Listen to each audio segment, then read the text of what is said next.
বিসমিল্লাহির রহমানির রহিম। এমএসটি ব্লকের পক্ষ থেকে আপনাদের সবাইকে জানাই আমার সালাম, আদাব ও শুভেচ্ছা। দেশ বিদেশের ভাই বোন বন্ধুরা কেমন আছেন? আলহামদুলিল্লাহ অত ভালো আছেন। আমিও আলহামদুলিল্লাহ আল্লাহর মেহেরবানিতে ভালো আছি। 29 রমজানে না 28 রমজানে এই মুহূর্তে ভুলে গিয়েছি। আমি ডাবের পুটিন করেছিলাম, আপনাদের পরে পুটিনটা দেখিয়েছিলাম আর ভিডিও রেডি করে রেখেছিলাম আপনাদের দেখাবো হিসেবে। তখন তো ঈদের পরে বেড়ানি গিয়েছি, তাই দেখানো হয়নি। তাই আজকে এই ভিডিওটা আবার রেডি করতেছি আপনাদের জন্য। ভিডিওটা রেডি ছিল আপনাদের জন্য দেখাবো হিসাবে। এটা দেখতে পাচ্ছেন ডাব, কচি ডাব কুচি কুচি করে কেটে নিয়েছি। দুটো ডাবের যেগুলা ভালো অংশ ছিল সেগুলাকে আমি একটু বড় বড় করে কুচি করে নিয়েছি। একটি ডাবের নারকেল ভালো, তাই সেটার জন্য রেখে দিয়েছিলাম। আপনার একটু শক্ত টাইপের ছিল, এই সাগর হান্দেশ করেছি। আর একটা ডাব একটু কচি ছিল, সেই ডাবগুলো এইভাবে কেটে নিয়েছি। আর এই কাপের 4 কাপ পানি হয়েছে দুটো নারকেলের। আমি এইগুলা জগে সেঁকে নিয়েছি। নারকেলের বা ডাবের পানি যেটা ছিল সেগুলো পুরো পানিটা 4 কাপ হয়েছে। আমি যে কাপটা দেখেছি সেই কাপটা পরিমাণ। আর ডাব যখন তখন পানিটা বেশি মিষ্টি না, তাই আমি আমার পরিমাণ মতন বুঝে 4 থেকে 5 চামচ পরিমাণ মিষ্টি দিতেছি। এটা যখন ঈদের দিন সবাইকে খাওয়াবো, তাই একটু মিষ্টির পরিমাণটা একটু বেশি দিতেছি। আপনারা চাইলে আপনারা কম দিতে পারেন। আর আগার আগার পাউডার দিয়ে করব, আপনারা চায়না গ্যারাস দিয়ে করতে পারেন বা জেলটিন দিয়ে করতে পারেন। আমি আগার আগার পাউডার দেব 2-4 চামচ পরিমাণ, দেখতে পেরেছেন। এখনও চুলায় বসাইনি। ডাবের পানির মাঝে দিয়ে দিলাম চিনি এবং আগার আগার পাউডার। আমার কাছে আগার আগার পাউডার ছিল, তা দিয়ে রেডি করতেছি। আর আপনারা ঈদের দিন অলরেডি দেখেছেন আমার পুটিনটা কীরকম হয়েছিল। এটা তো পানি কালার হবে, অনেকে দেখায় পানি কালার। আমি একটু কালার চেঞ্জ করলাম, হালকা একটু মিঠা পোলাও বের রং আছে আমার কাছে, খাবার রং মিষ্টি মিঠা পোলাওয়ের, সেই মিঠা পোলাও রংটা দেবো। চিনিটা ভালো করে নেড়ে চেড়ে গলিয়ে নিতেছি এবং আগার আগার পাউডার চুলায় বসানোর পরে গরম পানি হয়ে গেলে আগার আগার পাউডারটা দোলা বেঁধে যাবে, সেজন্যে ঠান্ডা পানিতে গুলিয়ে নিতেছি। আর 1 চিমটি পরিমাণ মিঠা পোলাও রংটা দেব একটু কালারের জন্য, দেখার সৌন্দর্যের জন্য। আপনারা চাইলে না দিতে পারেন, আমি ঈদের জন্য তৈরি করতেছি তাই একটু কালারফুল দিতেছি, সবাই আসবে খাবে সেজন্যে।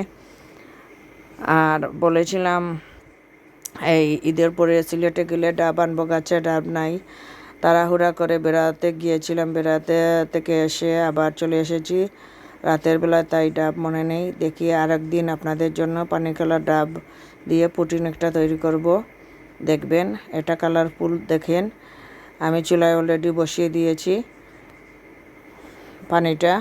ডাবের উতরানো পর্যন্ত অপেক্ষা করব, এভাবে বারবার নাড়ব যেন এক সাইডের দিকে ঘন না হয়ে যায় আর লেগে না যায়। তাই প্যানে এটা কিন্তু খেতে খুব সুস্বাদু হয়েছিল, মজা হয়েছিল। আপনারা এইভাবে করে দেখতে পারেন, রং ছাড়াও করে। আর নারকেল বেশি দিলে আরও খেতে ভালো লাগে। আমি বড় বড় পিস করে দিয়েছিলাম, দেখতেও সুন্দর হয়েছিল, খেতেও ভালো লেগেছিল। বেশি কচি ডাব না, একটু নারকেল ধরে যে ডাবের অংশ সেই ডাবে। দোকানদার কেউ গাছ থাকলে গাছ থেকে পেরে খেতে পারেন, আর যদি কেউ গাছ না থাকে দোকানদার যারা ডাব বেচে নারকেল বেচে তাদেরকে বলবেন যদি আপনারা একটু নারকেল সহ দিতে, তাহলে দেবে।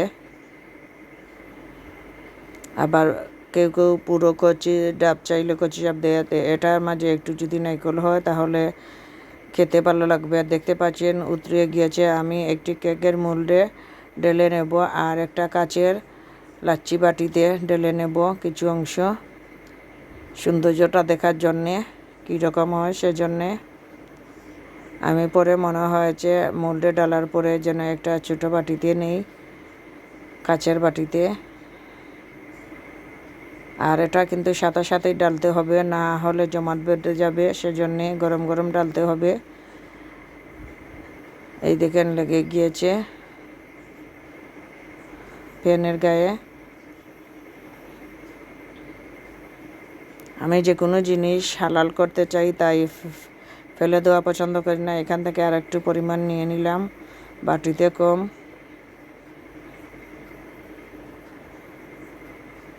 আর একটু নেড়ে চেড়ে এই কেকের ডাইসে যেটা নিয়েছি মোল্ডে, সেটা একটু বেশি গরম হবে, নেড়ে চেড়ে একটু হালকা ঠান্ডা করে নিতেছি। একটু হালকা ঠান্ডা হওয়ার পরে নারকেলের কুচিটা দিয়ে দেব।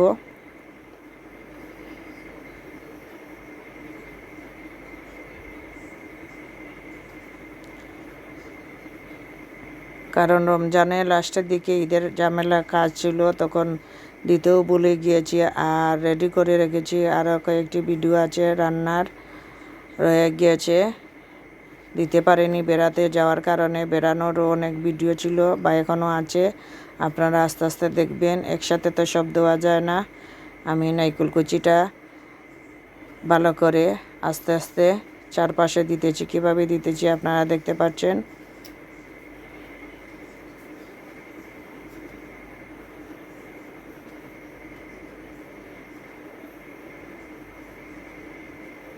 বাটিতেও অল্প পরিমাণ দিতেছি।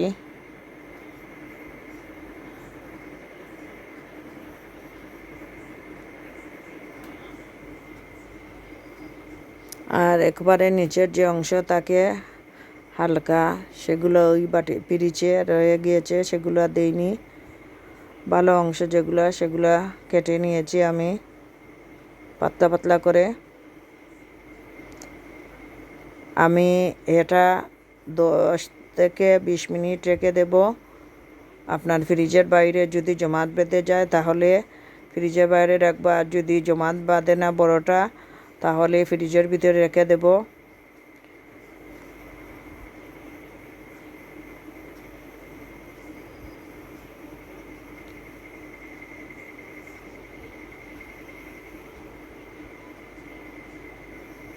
দশ মিনিট পরে এটা আমি দেখেছি শক্ত হয়ে গিয়েছে, দেখতে পাচ্ছেন পড়ছে না। আর সেটা 20 মিনিট পরে বড়টা জমাট বেঁধে গিয়েছে, ফ্রিজে ঢুকানো লাগেনি। কি সুন্দর হয়েছে আলহামদুলিল্লাহ দেখতেও, এবং জমাট বেঁধেও গেছে। আমি এখন মোল্ড করব একটি ছুরি দিয়ে, এইভাবে একটু কেটে নিয়ে এটা থেকে বের করে নেব দুটো পিরিচে। কারণ পুটিনে তো আপনার তেল মাখানো হয় কেকে, এগুলা তেল বা মাখানো হয়নি, তাই ছুরি দিয়ে একটু এভাবে নিয়ে নিলাম।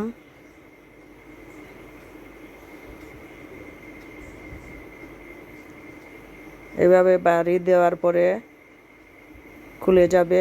আমি 2 পিস ওইভাবে নিয়েছি। কাচের এটা খুব তাড়াতাড়ি খুলে গিয়েছে, এটা একটু সময় নিয়েছে। দেখতে খুব সুন্দর হয়েছে, দেখতে পাচ্ছেন আপনারা নিচ থেকে উপর পর্যন্ত, খুব ভালো লাগছে। আর পানি যেটা, সেটা এইভাবে করলে নারকেলটা সাদা লাগবে দেখতে, আপনারাও করে পড়তে পারেন। আমি এটা 4 পিস করে ফেল দিয়েছিলাম সাথে সাথে খাওয়ার জন্যে, 6 পিস আমরা সন্ধ্যার সময়। আর বড়টা রেখে দিয়েছিলাম কেটে পিস পিস করে ঈদের দিনের জন্য। আপনারা ঈদের দিনে লাইভে দেখেছেন বা শর্ট ভিডিওতেও দেখেছেন। আর এটা খেতে কিন্তু ঠান্ডা ঠান্ডা ভালো লাগে। আমি কেটে একটি বক্সে ভরে ফ্রিজে রেখে দিয়েছিলাম। পরের দিন সবাই যখন এসেছিলেন ঘরে, সবাইকে ছোটো ছোটো পিস করে দিয়েছি। আমার এই ভিডিওটা যদি দেখে আপনাদের ভালো লাগে তাহলে লাইক কমেন্ট শেয়ার করবেন। অনুরোধ রইল আপনাদের কাছে, প্লিজ আমার চ্যানেলটা সাবস্ক্রাইব করবেন, আর বেশি বেশি করে সাথে পাশে থাকবেন, আর লাইক কমেন্টও করবেন, চ্যানেলটাকেও সাবস্ক্রাইব করবেন। আর চেষ্টা করবেন সাধারণভাবে এই যার গাছে ডাব আছে এইভাবে জেলি বানিয়ে গরমে খেতে, ঠান্ডা ঠান্ডা ভালো লাগবে।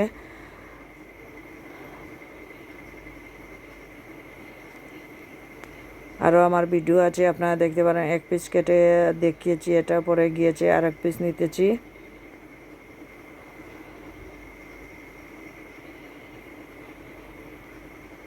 খুব সুন্দর কিন্তু হয়েছিল, আপনারা যদি না বানান তাহলে বুঝতে পারবেন না। এত নরম তুলতুলে আর দেখতে খুব সুন্দর, কিন্তু বুঝাও যাচ্ছে না নারকেলের পিস হিসাবে। আমি পিস পিস করে কেটে রেখে দেব ফ্রিজে একটা বাটিতে।